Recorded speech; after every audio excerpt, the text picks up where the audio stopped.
Hello everyone, welcome back on my YouTube channel and today topic is WWF मतलब world wild life fund. ठीक है, जिसे हम WWF भी बोलते हैं, मतलब वर्ल्ड फंड फॉर नेचर। ठीक है, वर्ल्ड फंड फॉर नेचर। और इंडिया में जो इसका सब्सिट्यूट है या फिर इसके एक सब बॉडी है उसे बोला जाता है WWF इंडिया। ठीक है, मतलब इंडियन एक जो ग्लोबल ऑर्गेनाइजेशन है WWF इंडिया में जो इसका रिप्रेजेंटेटिव है उसे बोलते हैं WWF इंडिया। ठीक है, तो आज का जो हमारा टॉपिक है हम इसे स्टार्ट करते हैं। इसी के साथ please I request you all, please subscribe, like and share to my YouTube channel. तो गाइस स्टार्ट करते हैं। इसके बारे में सबसे जो इम्पोर्टेंट और अहम इंफॉर्मेशन है वो ये है कि WWF को WWF India in reference of India कहा जाता है। मतलब कि WWF जो है वर्ल्ड वाइल्ड लाइफ फंड, वो एक ग्लोबल ऑर्गेनाइजेशन है, मतलब इंटरनेशनल ऑर्गेनाइजेशन है। और इंडिया में जो इसका रिप्रेजेंटेशन है वो किया जाता है world wild life fund India के द्वारा। अब जो है WWF का नाम चेंज करके वर्ल्ड फंड फॉर नेचर कर दिया गया कि ये नेचर के लिए फंड को री कलेक्ट करना जैसा मतलब होता है, रेज करने वाला ऑर्गेनाइजेशन होता है। ठीक है, सबसे इम्पोर्टेंट जो क्वेश्चन आता है वो इसके बारे में होता है कि इस ऑर्गेनाइजेशन का जो सिंबल है, जो एम्ब्लेम होता है, उस पर किस एनिमल का पिक्चर है। तो उस पर पिक्चर है गेंड पांडा का। ठीक है, उसके बाद जो आता है इसका हेडक्वार्टर्स कहाँ है। तो इसका हेडक्वार्टर्स है आपका स्विट्ज़रलैंड में, मॉर्गीज एक जगह है, वहाँ पे है। इसी तरीके से जो अपने इंडियन रेफरेंस में क्वेश्चन बनता है कि WWF इंडिया का हेडक्वार्टर्स कहाँ है। तो WWF इंडिया का हेडक्वार्टर्स है मुंबई, मतलब बॉम्बे, उस टाइम का बॉम्बे, आज का मुंबई। इससे पहले भी हमने डिस्कस किए थे दो ऑर्गेनाइजेशन जो इंडियन ओरिजिन के थे, इंडिया में काम करते हैं। एक का नाम था WTI, wild life trust of India, जिसका हेडक्वार्टर भी मुंबई में था। और उसका हेडक्वार्टर था आपका नोएडा में। और उसके बाद एक डिस्कस किया था BNHS, Bombay natural history society, जिसका हेडक्वार्टर मुंबई में था, लाइक WWF इंडिया की तरह। तो WWF इंडिया और बॉम्बे नेचुरल हिस्ट्री सोसाइटी का हेडक्वार्टर कहाँ पे है, मुंबई में। और wild life trust of India का हेडक्वार्टर है उत्तर प्रदेश के नोएडा में। ठीक है, और WWF जिसकी हम बात कर रहे हैं, इसका हेडक्वार्टर है मॉर्गीज, स्विट्ज़रलैंड में। ठीक है, उसी को हमारे WWFN कहने लगे हैं। ठीक है, और इनके जो सिंबल है, जो इसके लोगों पे जो पिक्चर है जिस एनिमल की, उसे बोला जाता है गेंड पांडा। देख सकते हैं आप इसे, दिस। ठीक है, सबसे इंपॉर्टेंट क्वेश्चन जो थे वो यहाँ से आते हैं। अच्छा, इस ऑर्गेनाइजेशन का जो स्थापना है, वो इस्टेब्लिशमेंट है किस ईयर में हुआ था, वो एक इम्पॉर्टेंट क्वेश्चन है। तो वो आपका हुआ था 1961 में। ठीक है, तो कुछ बुक में जो 1962 के कुछ मिड में हुआ था, लास्ट में अप्रैल, तो इसे 1962 भी बुक में लिखा है, मगर जो करेक्ट डेट है वो 1961 है। ठीक है, अब देखते हैं WWF किस तरीके का ऑर्गेनाइजेशन है और क्या काम करता है। तो it is a non profit, ठीक है, टैक्स एग्जेम्प्टेड, मतलब अगर आप इसमें चैरिटी करेंगे तो आप उस पर टैक्स नहीं दिखाना पड़ेगा। ठीक है, charitable organization, it is an international NGO। देखिए फाइनली वहीं पे बात आई, ये भी क्या अपने नाम है, एक इंटरनेशनल NGO है। ठीक है, from 1961 that work in the field of wilderness preservation and reduction of human impact on the environment. ठीक है, इन्वायरमेंट के जो चेंजेज हो रहे हैं, क्लाइमेटिक चेंजेस, इनका जो ह्यूमन इम्पैक्ट है वो इन्वायरमेंट में कम किया जा सके, उसकी स्टडी करती है, उसे चेक करने का काम करती है। ठीक है, अभी भी एक इम्पॉर्टेंट बात है कि जो WWF को WWF ही कहा जाता है, it's official name in Canada में और USA में। बट आज इसका जो रियल नाम है, जो दुनिया जानती है जिस नाम से, वो हो गया WFN। ठीक है, wild life fund for nature. अब इसकी ओरिजिन कैसे करके हुई है देखते हैं। इन 1961 में एक लिमिटेड नंबर ऑफ ऑर्गेनाइजेशन थे दुनिया भर में, मगर वो अपना काम सही से नहीं करवा रहे थे in the field of conservation of wild life and environment. ठीक है, सबसे मेन प्रॉब्लम क्या आ रही थी, फंड नहीं था उनके पास, पैसा नहीं था कि वो कैसे करके काम करें। काम करने की उनकी इच्छा तो बहुत थी उस ऑर्गेनाइजेशन के जो लोग थे, मगर फंड की प्रॉब्लम की वजह से वो सही से काम नहीं कर पा रहे थे। ठीक है, तो इसके लिए सबसे पहले एक मैनिफेस्टो होता ना, इलेक्शन में जैसे मैनिफेस्टो आता है, उसी तरीके से एक मॉर्गेज मैनिफेस्टो लाया गया। और उसमें 16 जो ग्लोबल मतलब उस टाइम के बहुत बड़े बड़े कंजर्वेशनिस्ट थे, इन्वायरमेंटलिस्ट, वो लोग आगे आए और उन्होंने उस टाइम के सबसे बड़े बायोलॉजिस्ट और कुछ नाम बहुत स्पेशल, जैसे अफ्रीका के सबसे वाइल्ड लाइफ एंथुसिस्ट थे सर जूलियन हेक्सले और sir Peter Scott and director general of British nature conservancy जो थी, इन लोगों को इसमें जोड़ा। और उसके बाद इन्होंने क्या किया, फंड रेज करना शुरू कर दिया। और फंड रेज करने के बाद WWF जो था वो एक इंटरनेशनल फंड रेजिंग ऑर्गेनाइजेशन की तरह सामने आया और इसने फिर वर्क करा इन एसोसिएशन विद दी उस टाइम के जो एग्जिस्टिंग कंजर्वेशन ग्रुप थे उनके साथ काम करना शुरू कर दिया। और जब पैसा इनके पास था तो substantial financial support to the conservation movement on a world wide scale पे, मतलब पूरी दुनिया में इन्होंने अपने प्रोग्राम चलाया और कोई पैसे की प्रॉब्लम नहीं आई, क्योंकि WWF जो बना था वो केवल फंड रेजिंग ऑर्गेनाइजेशन था, वो डायरेक्टली प्रोजेक्ट में इंटरफेयर नहीं करता था, बट जो प्रोजेक्ट चल रहे थे उन्हें फंड करता था। ठीक है, अब जो लोग थे उस टाइम के, मतलब पूरी दुनिया जो थी वो WWF की, उसका जो नैरेटिव था पूरी दुनिया का WWF के लिए क्या हो गया, देखिए, people look to WWF and its leadership to bring imagination and perseverance to the important work of conservation and to build up bridges between the government, civil society and business in devising the solution at the scale of challenges we face. लोग ये चाहते थे कि जो WWF है वो government के साथ, उस टाइम के जो बिजनेसमैन और सिविल सोसाइटी के साथ कोलैबोरेट करें और जो चैलेंजिंग इशूज़ हैं इन्वायरमेंट के, उन्हें जो हम पब्लिक के सोसाइटी हमारी फेस कर रही थी उन्हें बहुत ही ईजिली टैकल करें। तो इसलिए इस राइट एंगल पे इन्होंने क्या किया कि सेफ गार्ड करने के लिए WWF is committed to best practices in the governance, accountability and transparency. This commitment exist at all levels of organisations.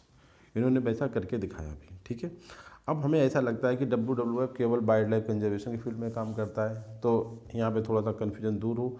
देखिए 6 मेजर जो गोल्स हैं WWF के, वो ध्यान रखने हैं हमें। 6 मेजर गोल, उसमें आपका क्लाइमेट सबसे पहले आता है, ये बात सही है। उसके बाद फूड है, फॉरेस्ट है, ये कहीं ना कहीं हमें पूरा बायोडाइवर्सिटी लगता है। उसके बाद forest water, sorry fresh water, oceans and wild life. ठीक है, तो इस तरीके से ये 6 जो इसके मतलब प्रोजेक्ट हैं जिन पे काम करना चाहता है इन फील्ड में, climate, food, forest, fresh water, oceans and wild life. देखिए फ्रेश वाटर हमें नहीं लगता था कि कहीं से जुड़ा हुआ है इससे, मगर फ्रेश वाटर भी इसका अपना एक बहुत बड़ा अहम इशू है जिस पे ये काम करना चाहता है कि पूरी दुनिया को फ्रेश वाटर प्रोवाइड किया जा सके। फूड के बारे में क्या कहता है कि double net food availability, freeze its food print. ठीक है, जो इसके मतलब सीड्स हैं उन्हें अच्छे से स्टोर किया जाए। उसके बाद क्लाइमेट के बारे में क्या है, create climate resilient and zero carbon world, की कहते हैं बिल्कुल पोल्यूशन नहीं होना चाहिए, एंड पावर्ड बाई पूरी तरीके से किस पे बेस्ड होना चाहिए, बट हमारा रिन्यूएबल एनर्जी पे। ये इसका मतलब एक सपना है, ड्रीम है। ओशियन के बारे में बात करें तो safeguard healthy ocean and marine livelihood, जो भी मतलब मैरीन लिवलीहुड है उसे बेहतर बनाया जा सके। वाइल्ड लाइफ के बारे में क्या करते हैं, protect the bird, most important species जो है उन्हें ये प्रोटेक्ट करना चाहती है। फॉरेस्ट के बारे में क्या है, conserve the bird, most important forest को कंजर्व करना इसका अपना एक गोल में आता है। अब कहता है हाउ WWF कैसे करके काम करता है, देखिए, to help the people and nature, it works in 100 country. आज जो है ये 100 कंट्री में काम कर चल रहा है इसका। At every level we collaborate the people around the world to develop and deliver innovative solutions. ठीक है, ऐसा नहीं है जी, कम्युनिटी और वहाँ के लोगों से एक कोलैबोरेट करते हैं किसी भी प्रोजेक्ट को पूरा करने के लिए, और इस तरीके से ये वहाँ की वाइल्ड लाइफ या जो भी प्रॉब्लम्स हैं, जो भी हमने 6 गोल बताया उनसे रिलेटेड उन्हें टैकल करती हैं। स्पेशली ये लोकल कम्युनिटी को बहुत इंपॉर्टेंट देती है to conserve the natural resources. ठीक है, जो कि डिपेंड होते हैं उन्हीं चीज़ों पे, and transform the market and policies toward the sustainability and protect the restore species and their habitat. मतलब इसने ये बात बोला कि कुछ ऐसे ऑर्गेनाइजेशन जो प्रोजेक्ट फेल हुए हैं इन पास्ट में, वो इसलिए फेल हुए थे कि वहाँ उन्होंने लोकल जो कम्युनिटीज़ थी उन्हें इन्वॉल्व नहीं करा था अपने प्रोजेक्ट में। उनके फेलियर का एक बहुत बड़ा रीज़न था कि not participation of the local, जो ट्राइबल एरियाज़ थे, जो ट्राइबल लोग थे जो फॉरेस्ट में या वाइल्ड लाइफ के नियर रह रहे थे, उन लोगों को इन्वॉल्व नहीं करा गया था, इसलिए वो प्रोजेक्ट फेल हो गया। जैसे बहुत एक सिग्निफिकेंट एग्जाम्पल इस फील्ड में हंगुल प्रोजेक्ट।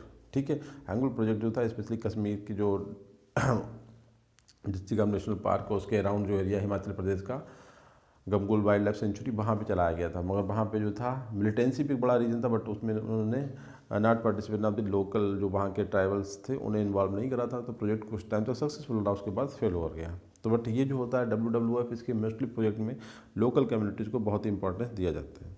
ठीक है, तो इसकी रियल एस्टैब्लिशमेंट देखिए 29 अप्रैल 1961 की बात करता है। मॉर्गीज ग्लैंड, ये वाला ध्यान रखना है, ग्लैंड नहीं, ये मॉर्गीज स्विट्जरलैंड में इसका हेडक्वार्टर्स है। ठीक है, पब्लिकेशन भी अच्छा एक करता है, जैसे आपने बॉम्बे नेचुरल हिस्ट्री सोसाइटी का सुना था कि general of Bombay natural history society and hornbill, 2 general निकालती थी सोसाइटी। इसी तरीके से WWF जो है एक पत्रिका, एक मैगजीन निकालती है जिसका नाम ही क्या होता है, वर्ल्ड वाइल्ड लाइफ मैगजीन। ठीक है, जो साल में 4 बार, क्वार्टरली मतलब एक साल में इसके 4 इशूज आते हैं, इस तरीके से पब्लिश होती है और इसमें वही इशूज उठाए जाते हैं। इसका सिंबल क्या है, गेंड पांडा, जिसका जूलॉजी का नाम होता है एल्रो पैंडा मेरेनो ल्यूका। ये ध्यान रखना है बच्चे, गेंद पांडा का भी क्वेश्चन मल्टीपल टाइम्स पूछा गया वेरियस एग्जामिनेशंस में। अच्छा, ऑर्गेनाइजेशन स्ट्रक्चर की बात करें तो एक ये मेंबरशिप ग्रुप है ऑफ नेशनल ऑर्गेनाइजेशन में बहुत सारे, जैसे WWF तो एक इंटरनेशनल है जिसका हेडक्वार्टर्स आपका स्विट्जरलैंड में है। इसके बाद उन्होंने अपने क्या है, हर कंट्री को जिन्होंने भी मेंबरशिप लिया है WWF में, उन्हें अपनी कंट्री में सेम वैसी ग्रुप ऑर्गेनाइज करना होता है, जैसे WWF India, WWF Sri Lanka, WWF Hong Kong, इस तरीके से। तो एक मेंबरशिप ऑर्गेनाइजेशन आप एक group of national organization representing many countries, ये इसका ऑर्गेनाइजेशनल स्ट्रक्चर है। अच्छा, स्टार्टिंग में जो इसके फाउंडर ट्रस्टी थे वो एम गाय मॉन्टफोर्ट से, जिन्होंने सबसे इम्पॉर्टेंट एक स्टेप लिया था इंडिया में to conserve the tiger, to preserve the tiger. ठीक है, आज जो इसका प्रेजेंट डायरेक्टर जनरल हैं DG, वो कार्टर रॉबर्ट्स हैं। और सब बॉडी जैसे इसकी हमने बताया ना कि WWF India, WWF Hong Kong, international gorilla conservation program, ये ध्यान रखना है आपको। WWF की जो organization international gorilla conservation program भी एक टाइप का सब बॉडी है किसका, WWF का।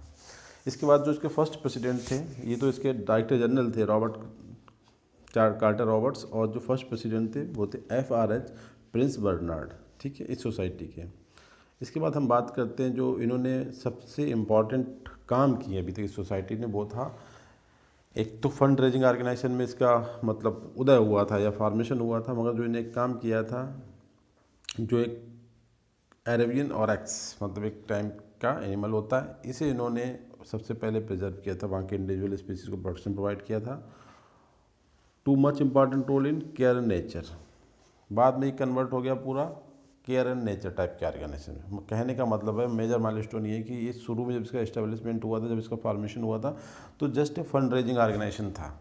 बाद में आज इसका जो काम है, उसने वो काम को डायरेक्टली करना शुरू कर दिया है। मतलब इसने पहला काम केयर एंड नेचर, जैसे पूरा एक टाइप का IUCN टाइप का ऑर्गेनाइजेशन बन गया, खुद अपने प्रोजेक्ट इंप्लीमेंट करता है। और इसमें पहला एग्जाम्पल था, इनने अरेबियन ऑरेक्स एक टाइप का जो एनिमल्स होता है, जॉर्डन और लेबनान वगैरह में पाया जाता है, ओमान वगैरह, उस एनिमल को इनने प्रोटेक्ट कर दिया और दोबारा उसकी नंबर को बढ़ाने में मदद किया। ये सबसे इंपॉर्टेंट बात है, इनने पहला जो प्रोजेक्ट किया था। In beginning it was a fire brigade, मतलब बहुत जो एक्टिव, मतलब बहुत फास्ट, जो रैपिड एक्शन करने वाले होते हैं, उस तरीके का ऑपरेशन को अंजाम करता था। But meeting the immediate needs, these could be enough to land protection as Coto Doñana in Spain में। लैंड प्रोटेक्शन होता नहीं, जो फॉरेस्ट एरिया के जो लैंड वगैरह होते हैं, लोकल कम्युनिटी या वहाँ के जो और जो इंडिया में होता है बाहुबली टाइप के लोग कब्जा कर लेते हैं, उस उन्हें लैंड को छुटाया था। उसके बाद इन्हें practical intervention defence of direct threatened species like Arabian forest oryx which has now be successfully introduce in Oman and Jordan. ठीक है, इसने देखो 3 काम किए। शुरू में फायर ब्रिगेड टाइप का जो इमीडिएट नीड प्रोवाइड करता था, उस तरीके का ऑर्गेनाइजेशन था। बाद में जो अपना पहला काम किया लैंड प्रोटेक्शन का, और इसका एग्जाम्पल इन्होंने स्पेन में दिया। उसके बाद इन्होंने अरेबियन ओरेक्स टाइप के एक एनिमल को इन्होंने प्रोटेक्ट किया और सक्सेसफुली उसे दोबारा से रीइंट्रोड्यूस कर दिया ओमान एंड जॉर्डन में। ठीक, पहले ये क्या था, फंड रेजिंग ऑर्गेनाइजेशन था। ठीक है, फिर फायर ब्रिगेड की तरह काम करता था। बाद में इन्होंने अपने जो प्रोजेक्ट थे उन्हें डायरेक्टली हैंडल करना शुरू कर दिया। ठीक है, अब गेंड पांडा की बात कर लेते हैं कि भाई इसका सिंबल गेंड पांडा ही क्यों रखा गया, कोई दूसरे एनिमल क्यों नहीं रखे गए। तो गेंड पांडा जो होता है has proved a symbol for WWF and it was achieved over 25 years effort to ensure giant panda survival. क्योंकि ये उस टाइम का जब ये ऑर्गेनाइजेशन बना था, सबसे अहम, सबसे इम्पॉर्टेंट ये इशूज़ था कि गेंड पांडा की जो पॉपुलेशन थी वो कंटिन्यूसली डिक्रीज होती चली जा रही थी। तो इन्होंने सबसे मेन इसका ध्यान उठाने के लिए कि गेंड पांडा को प्रोटेक्शन प्रोवाइड किया जाए, तो इन्होंने अपनी सोसाइटी का सिंबल ऑफ एम्ब्लेम पे उसी का पिक्चर शो करना शुरू कर दिया था, जिससे उसे प्रोटेक्शन प्रोवाइड किया जा सकते, इमीडिएट प्रोटेक्शन। ठीक है, और इंडिया में सबसे पहला जो इन्होंने काम किया था, जो प्रोजेक्ट टाइगर का जो आया था फंडिंग, वो इसी ऑर्गेनाइजेशन ने प्रोवाइड किया था। लगभग 1 मिलियन US डॉलर। वो इतना था कि इंडिया में टाइगर प्रोजेक्ट पूरा करने के बाद जो हमारी सराउंडिंग इंडियन सब कॉन्टिनेंट में कंट्री आती है, जैसे बांग्लादेश, श्रीलंका, भूटान और बर्मा जैसी कंट्री में भी प्रोजेक्ट टाइगर चलाए गए थे और वहाँ पे टाइगर को सेव किया गया था, मतलब उस पैसे से। ठीक है, तो अच्छा, IUCN का और WWF का आपस में क्या रिलेशन है वो देखते हैं। देखिए IUCN जो है वो अपने आप में, देखिए IUCN तो बहुत बड़ी बॉडी है, वो साइंटिफिक एडवाइज़र है WWF का, या इससे दूसरी एक बॉडी होती है environment, united nation environmental program जिसे बोलते हैं, उसका भी मतलब एक साइंटिफिक ऑर्गेनाइजेशन होता है, इंक्लूडिंग बर्ड कंजर्वेशन स्ट्रेटजी बाज पब्लिश। अच्छा, इसके बाद क्या होता है कि ये जो सब ऑर्गेनाइजेशन मिलकर अपना एक स्ट्रेटजी बनाते हैं, जैसे बोलते हैं WCS, वर्ल्ड कंजर्वेशन स्ट्रेटजी। ये तीनों लोग इसमें, IUCN, WWF और UNEP, इनके कोलैबोरेटिव एफर्ट से एक पूरी दुनिया को सेव करने की स्ट्रेटजी है, जिसे हम बोलते हैं world conservation strategy.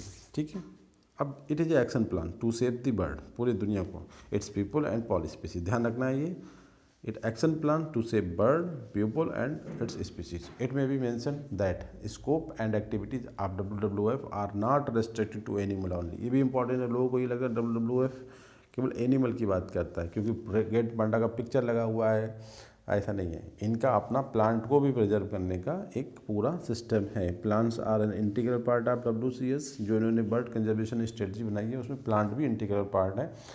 As such along with the WCU has taken plant conservation campaign चलाता है ये, ठीक है, विच इंक्लूड्स, देखिए जिसमें क्या क्या होता है, spreading the message, building the capacity to conserve plant genetic resources, और conserving wild plant for economic values, conserve botanical gardens, promoting plant conservation and selected countries में ये प्रोग्राम करते हैं। मगर एनिमल फोकस ज़्यादा है, बट ऐसा नहीं कि प्लांट में बिल्कुल काम नहीं करता। प्लांट की कंजर्वेशन और बायोडाइवर्सिटी को मेंटेन करने में इसका वो अहम रोल है। ठीक है, जैसे एनिमल भी काम करता है उसी तरीके से प्लांट भी काम करता है। अच्छा, कुछ इसने रिसेंट जो काम किए हैं, अभी और आगे काम कर रहा है, वो बताना है। जैसे कि उसमें development of special curricula and courses on conservation. अब जो बच्चों को स्कूल में पढ़ाया जाने वाला जो सिस्टम होता है, जो करिकुलम होता है, उसमें एनवायरनमेंट के बारे में, प्लांट और एनिमल के कंजर्वेशन के बारे में क्या लिखा है, इसने उस पर भी काम करना शुरू कर दिया। अब जो एक अपने स्पेशल कैरिकुला का मतलब इसने डेवलपमेंट किया है, जो स्पेशल बेनिफिट प्रोवाइड करेगा, और अपनी तरीके के कुछ conference, symposia and event organise करता है।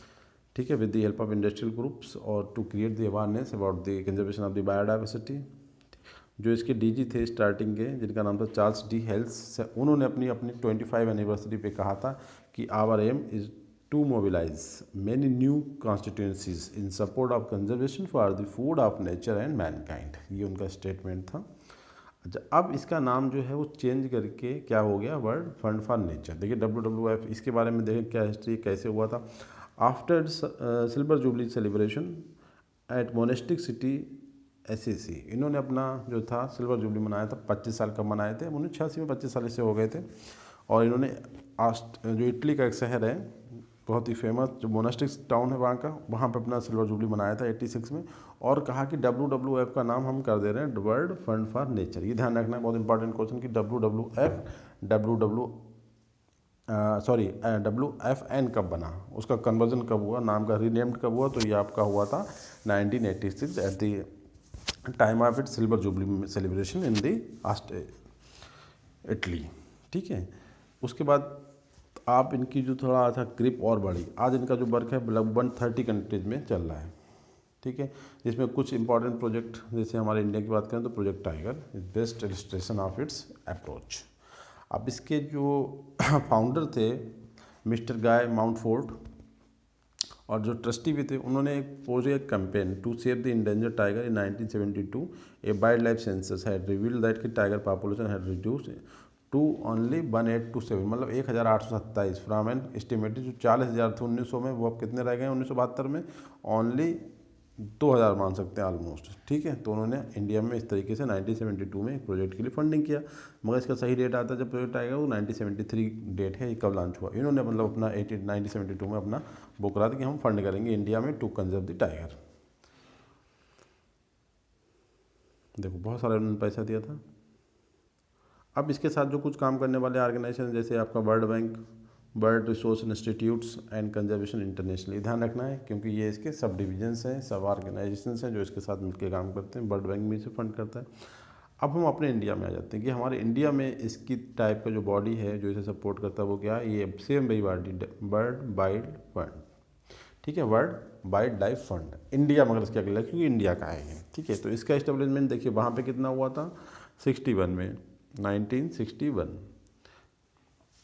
उसके कितने साल के बाद, 8 साल के बाद 1969 में इंडिया ने उसका एक प्रतिरूप अपने इंडिया में इनिशिएट किया और हेडक्वार्टर कहाँ पे रखा उसका, मुंबई में। सेम वैसी चैरिटेबल ट्रस्ट है और ऑब्जेक्टिव क्या था उसका, safeguarding and restoring the country का नेचुरल इन्वायरमेंट, ठीक है। एम क्या, कंजर्वेशन, एजुकेशन एंड रिसर्च पे उसके एम थे। एक्टिविटीज़ की बात कर लेते हैं तो कुछ एक्टिविटी, अहम एक्टिविटी क्या है, फाइनेंसिंग दी स्पेसिफिक कंजर्वेशन जो प्रोजेक्ट चल रहे हैं इंडिया में उन्हें फाइनेंस करना। अच्छा, promoting conservation, education among the youth, creating public awareness, ठीक है, creating public awareness and eliciting the mass support for conservation and focusing the government attention on special conservation issues and urgency of conservation. Government का ध्यान उस तरफ ले जाना भी इनका काम था कि कौन सी चीज़ों पर प्रोजेक्ट चलाने चाहिए, उन्हें कंजर्व करना चाहिए।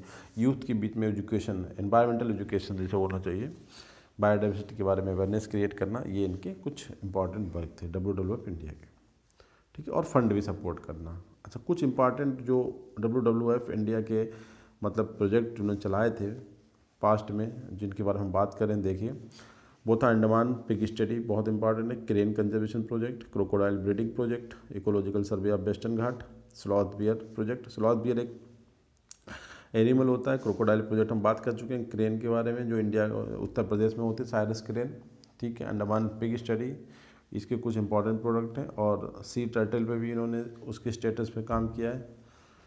अब देखते हैं, फिर से हम अपने प्रोजेक्ट टॉपिक पे आ जाते हैं, WWF इंटरनेशनल की बात करते हैं क्योंकि हमने उसे इंडिया का बता दिया, जितना काम करना था इंडिया पे, इंडिया का हमने बता दिया कि मुंबई में 1969 में उसकी स्थापना हुई थी। अब during the historic 25 anniversary of the WWF international, WWF India through it's environmental service group has prepared A comprehensive package for the department of environment and wild life.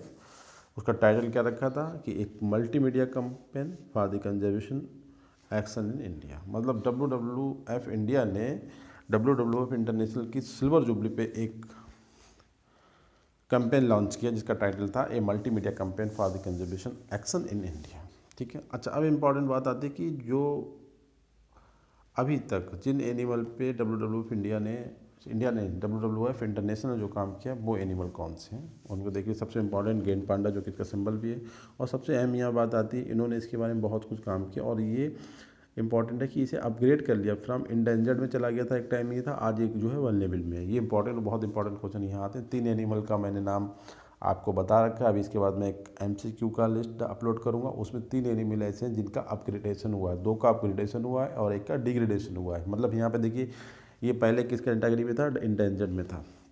इनके प्रयास से ये वल्नेबल में हो गया। वल्नेबल का मतलब वो ये कम खतरे में है और इंडेंजर्ड का मतलब ये बहुत खतरे में है।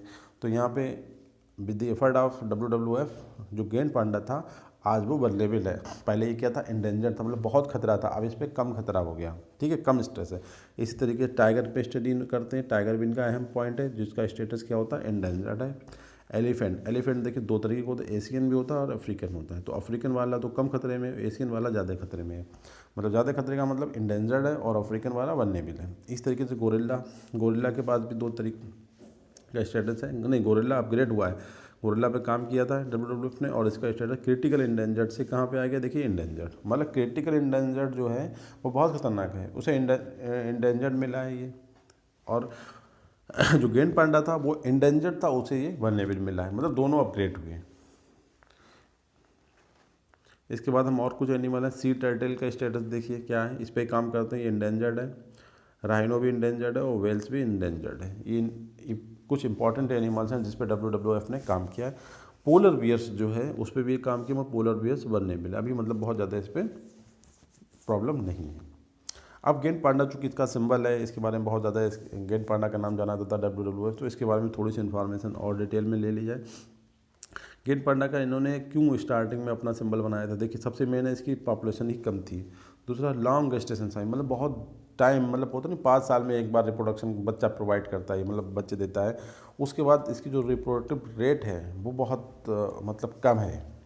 और इसकी एक फीडिंग का मतलब केवल ये बम्बू खाता है, जो बांस नहीं होता है, जो फैमिली ग्रेमनी की जो ग्रास, बांस को भी ग्रास बोलते हैं, ध्यान रखना है, बांस भी ग्रास, क्योंकि ये फैमिली ग्रेमनी या पोएसी को बिलोंग करता है बॉटनी में।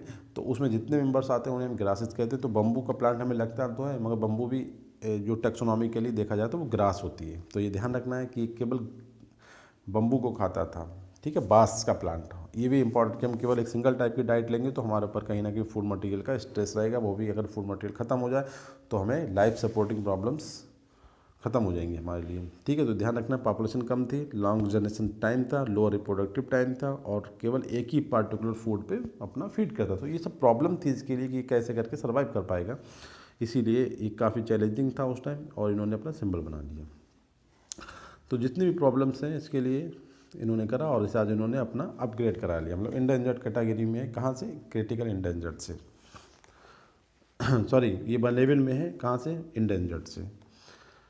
अब यहाँ पे क्वेश्चन एक फिर से एक बार रिवाइज करते हैं कि गेंड पांडा ही सिंबल क्यों यूज़ करा था। तो गेंड पांडा का एक तो ये था कि बहुत स्ट्रेस में था, दूसरा उस टाइम जब ये ऑर्गेनाइजेशन इस्टेब्लिश हो रहा था तो जो लंदन का जू था वहाँ पे गेंड पांडा था, ठीक है, जिस पे सिंपल ब्लैक और वाइट जो मतलब इसकी जो पट्टियाँ पड़ी होती हैं उन्हें इंस्पायर किया था जो इसके डायरेक्टर जनरल थे, और उन्होंने इसे एज ए आइकन अपना यूज कर लिया, शुरू से ही ग्लोबल ऑर्गेनाइजेशन का सिंबल बना लिया था। और उसके लिए आज WWF जो बहुत कुछ काम कर रहा है उनके हैबिटेट प्रोटेक्शन के लिए, जो ह्यूमन डेवलपमेंट एंड एनक्रोचमेंट की वजह से थ्रेट है, और मोस्ट सीरियस थ्रेट है ये वाला कि उसके हैबिटेट का लॉस हो रहा है, उसके रहने की जगह ख़त्म हो रही है। और सबसे इंपॉर्टेंट है जो रेड पांडा जो पाया जाता है आपका, गेंड पांडा और रेड पांडा भी होता है, मगर हमारा जो सिंबल है WWF का वो गेंड पांडा है, रेड पांडा नहीं है, ध्यान रखना है आपको।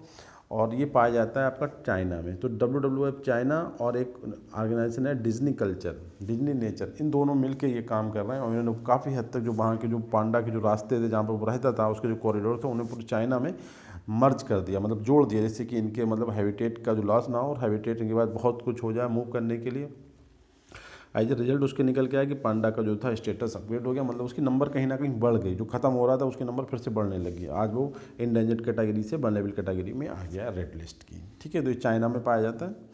उसके बाद इसकी पॉपुलेशन आज के टाइम में कितनी है? लगभग 2000 करीब पॉपुलेशन है। और स्पेशली जो पांडा होता है, गेंड पांडा कहाँ रहता है? Temperate broad leaf and mix forest of China में रहता है, स्पेशली टेम्परेट फॉरेस्ट, आप ध्यान रखें, एक सिंगल सा टर्म। और डिपेंड बम्बू को खाने के लिए केवल बम्बू का यूज़ करता है ये, ठीक है, बांस का। और ज़्यादा बड़ा नहीं होता है, ओनली 4 फीट तक इसका एडल्ट मूव करता है। और चाइना में इसकी बहुत इंपॉर्टेंट है, नेशनल ट्रेजर इन चाइना में कहा जाता है। इसके बाद एक इंपॉर्टेंट बात रह जाती है कि wild life crime technology project है, एक इसी का प्रोजेक्ट है WWF का। तो उसे कौन सा ऑर्गेनाइजेशन फंड करता है, ये क्वेश्चन एग्जाम में पूछा गया। तो इसे देखिए, हम आजकल बात करते हैं गूगल, ठीक है। तो ये जो wild life crime technology project है, इसे फंड करता है गूगल ऑर्गेनाइजेशन, ठीक है, मतलब जैसे हम बोलते हैं गूगल आप अपना। तो ये प्रोवाइड क्या करता है? ये प्रोवाइड WWF को एक प्लेटफॉर्म प्रोवाइड करता है टू इनोवेट, मतलब research and test a number of innovative technologies, many of which have potential to change the cause of global fight against the conservation, मतलब technological measures to conserve the biodiversity, उन्हें ये provide करता है। इस तरीके का organisation है कि टेक्नोलॉजिकली मतलब कंजर्वेशन प्रोवाइड करता है, और ये फंड किया है आपको गूगल ऑर्गेनाइजेशन ने, ठीक है। तो आई थिंक आपको पूरा ये कॉन्सेप्ट जो है WWF and WWF India and FNN का जो कन्फ्यूजन था about the symbol of the WWF, giant panda के बारे में पूरी इन्फॉर्मेशन कि गेंद पांडा को क्यों सिंबल बनाया था इन लोगों ने। तो I request to you, please subscribe, like and share my YouTube channel. So I really thankful to you, thank you very much guys.